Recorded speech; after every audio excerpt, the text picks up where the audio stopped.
Tipping off the dime, LeBron checks Rondo, but it's checkmate for the C's against the King in a Boston massacre of the James gang. After their dual sweeps, the Suns and Lakers rest before their duel to settle the West. And a look back at Dr. J's high wire reverse. It's time for the dime. LeBron James, and the ball is knocked away. Good play by Tony Allen. And here is Pierce driving and getting the layup. Basket counts and a foul. And a 15-0 run. Opening up a 7-point Boston lead with 4 minutes to go in the first half. And welcome to the Daily Dime. I'm Jim Basquall. Ahead in the show, we size up how the West will be won after a pair of sweeps have the Suns and Lakers taking a week off.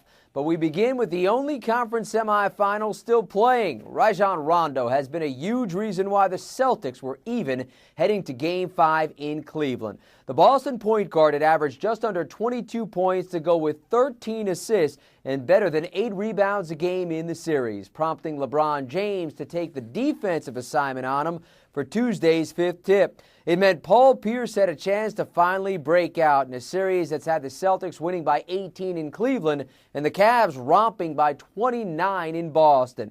So expect the unexpected in Game 5.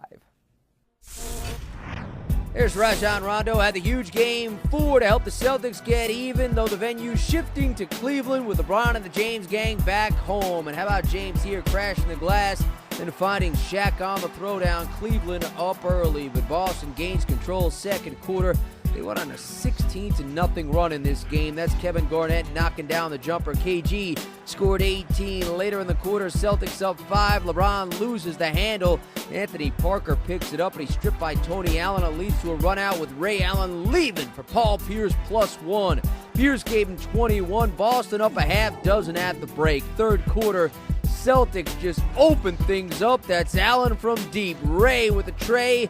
And Boston goes up 9. Then Ray Allen one more time, this time from the wing. He hit 6 3-pointers at 25 for the game. Later in the quarter, it's Rondo off the drive, loses the handle, but gains control and abuses Mo Williams here off the window. LeBron checked him in the first half and kept him under wraps, but he had his way with Williams guarding him, scoring a dozen in the third quarter as the Celtics go up a dozen. Later, Mo throwing the outlet for LeBron. This is James' first basket of the game. It comes in the third quarter with Cleveland still down 10. Boston back at it later on with Ray Allen for Rondo as he too shows that deep ball touch. Then Mo loses it. Paul Pierce ahead for Rondo, who's ahead of the pack. The Celtics just abuse the Cavaliers as Boston does it by 32. They can wrap the series in Beantown on Thursday.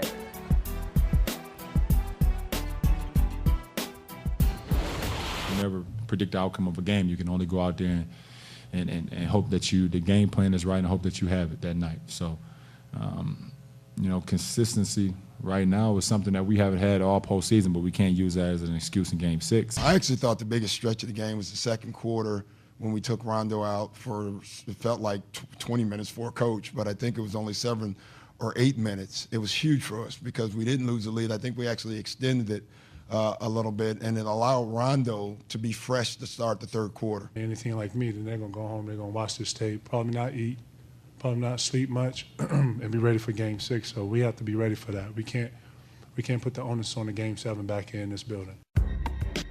Certainly a rough shooting night for LeBron, missing on 11 of his 14 shots. His better than 21% shooting percentage was the second lowest of his postseason career. It's hard to tell if the Cavs knew they were playing in this crucial fifth game, as their 32-point loss Tuesday was the worst in a Game 5 when the series was knotted in league history. Well, I really cannot remember a player of LeBron James' caliber being this uninvolved in an important moment in a playoff game. It looked like he never put his stamp on the game in any way, shape, or form. And even the 14 shots he took, most of those looked like afterthoughts. It didn't look like he really aggressively went in to his jump shot, never really got any sort of head of steam going up toward the basket to try to attack and draw fouls, get to the rim, and dominate the game the way we're so used to seeing LeBron James. He spent most of the game spotted up on the weak side or simply being a guy that just reversed the basketball and was very content to watch his teammates go out there and try to make plays. And once his team saw that LeBron James was not getting involved, you could see the pressure start to mount in the building. The team felt it. They began to play tight, and the Boston Celtics carved them apart at the other end, a championship caliber team that responded extremely well to the pressure of the moment. The Cavs did not. Now you're going to have to see a monumental turnaround to get this team mentally ready to go into Boston and try to get a Game 6 and force the series back to Cleveland.